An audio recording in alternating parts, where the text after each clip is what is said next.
Dan untuk membahas seperti apa wujud dari GovTech nantinya dan apa tantangan mewujudkan GovTech ini, sudah bersama kami Chairman Lembaga Riset Keamanan Siber Cisrek Pratama Persada. Selamat pagi Mas Pratama.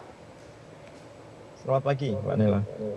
Ya, ini kan menyatukan berbagai aplikasi dan layanan digital pemerintah yang selama ini tersebar di ribuan platform begitu ya, atau aplikasi yang katanya nih sebetulnya akan menjadi jalan tol digitalisasi pelayanan publik. Pertanyaannya Mas Pratama, apakah akan seefektif itu dan tantangannya apa saja yang perlu menjadi catatan?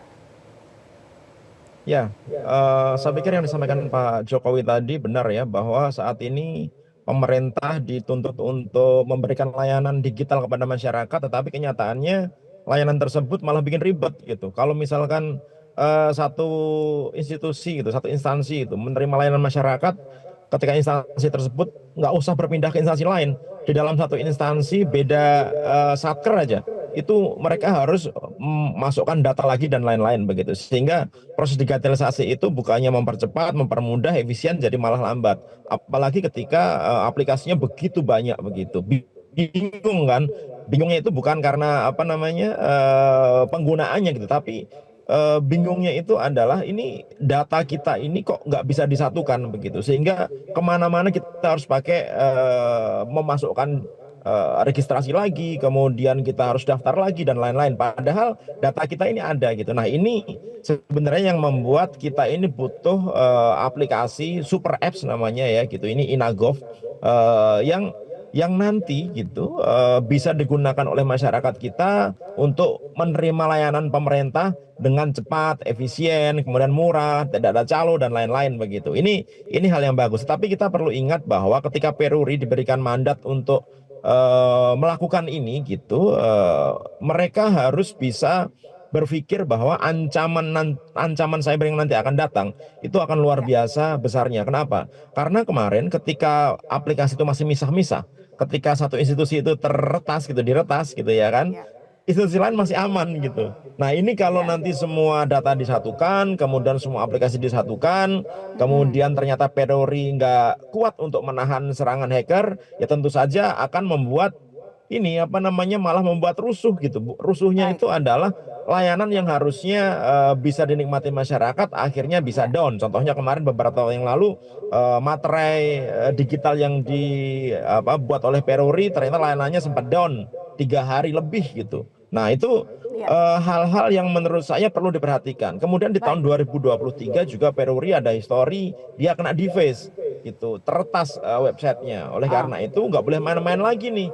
Ketika Peruri diberikan mandat untuk menjadi penyedia layanan SPBE prioritas di pemerintahan kita gitu, harus memikirkan masalah keamanannya. Kenapa? Karena nantinya akan berhubungan dengan layanan masyarakat. Jangan sampai ketika masyarakat sudah menggantungkan layanan pemerintah kepada Peruri, ternyata Peruri tidak bisa memberikan layanan yang bagus gitu. Dan saat ini peretas itu berkembang semakin besar gitu, semakin pesat gitu.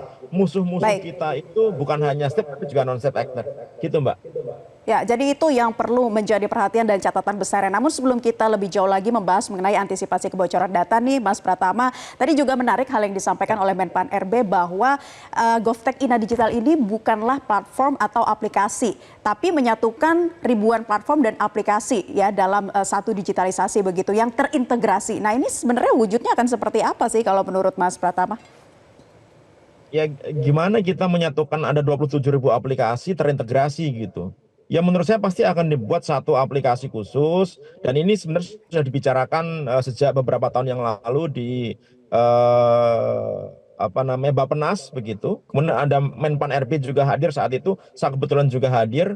Akan dibuat aplikasi besar gitu yang nanti bisa melayani masyarakat gitu. Iya memang ini sistem, tapi bentuknya apa ya, masa iya 27.000 aplikasi itu dibiarin begitu saja kemudian akan diintegrasikan, dikonekin, yang mana bisa. Apalagi aplikasi-aplikasi tersebut bukan dibuat dengan benar, yang nggak tahu hostingnya di mana, adminnya siapa, dibuatnya untuk apa dan lain-lain gitu. Saya pikir nggak kayak gitu ya gitu. Nanti wujudnya tetap akan ada aplikasi besar gitu yang akan bisa diakses masyarakat, sehingga ketika masyarakat ini mengakses misalkan akses Dukcapil kemudian mengakses ke pelayanannya Pemda DKI gitu, atau mengakses layanannya Pemda Surabaya gitu.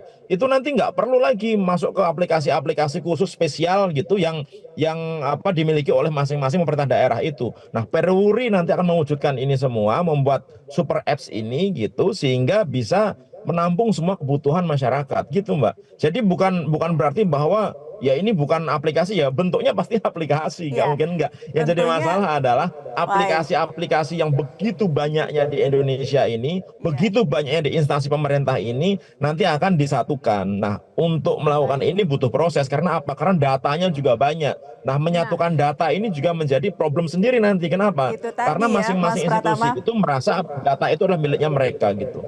Apalagi layanannya banyak sekali, ada layanan kesehatan, pendidikan, begitu ya, sampai dengan Ya, SIM daring, ya. semua ada di situ. Berarti memang nanti wujudnya seperti Tapi Mas nanti Pratama itu akan katakan, ini memudahkan aplikasi. masyarakat, Mbak. Memudahkan Iya, masyarakat baik. sebenarnya. Nah, tadi kalau kita berbicara mengenai proses, idealnya butuh waktu berapa lama sih dalam prosesnya, pembuatannya, menyatukan semua ribuan aplikasi di dalam satu semacam aplikasi lagi yang lebih besar ataupun platform?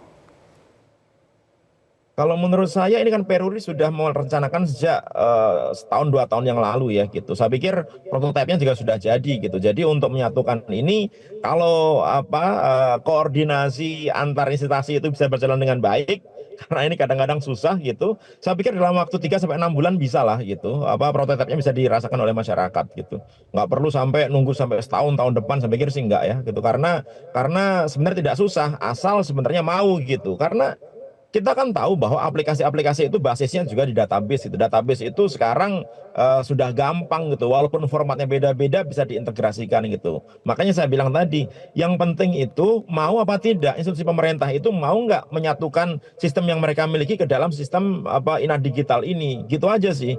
Kalau misalnya mereka mau, ya nggak lama prosesnya. Yang bikin lama itu sebenarnya bukan faktor teknis, tapi faktor non teknis gitu. Bagaimana nanti menyatukan data, Nah, integrasi data dan lain-lain, ya. karena kebutuhan masing-masing institusi kan beda-beda, dan itu nanti akan dijadikan dalam satu aplikasi besar Itu gitu, yang Mbak. menjadi tantangan juga nih Mas, yang akan saya tanyakan terkait sinkronisasi data yang berbeda-beda antar lembaga dan kementerian. Nah, ini tantangan tersendirinya apa saja gitu, bukan lagi kita berbicara masalah mengenai koordinasi antar lembaga pemerintah satu sama lain. Malah kebalik, Mbak, malah kebalik. Jadi kalau misalkan kita berbicara masalah teknologi, itu no isu sama sekali, nggak ada masalah. Mau dia pakai MySQL, mau pakai SQL Server, mau pakai apapun gitu, itu nggak ada masalah.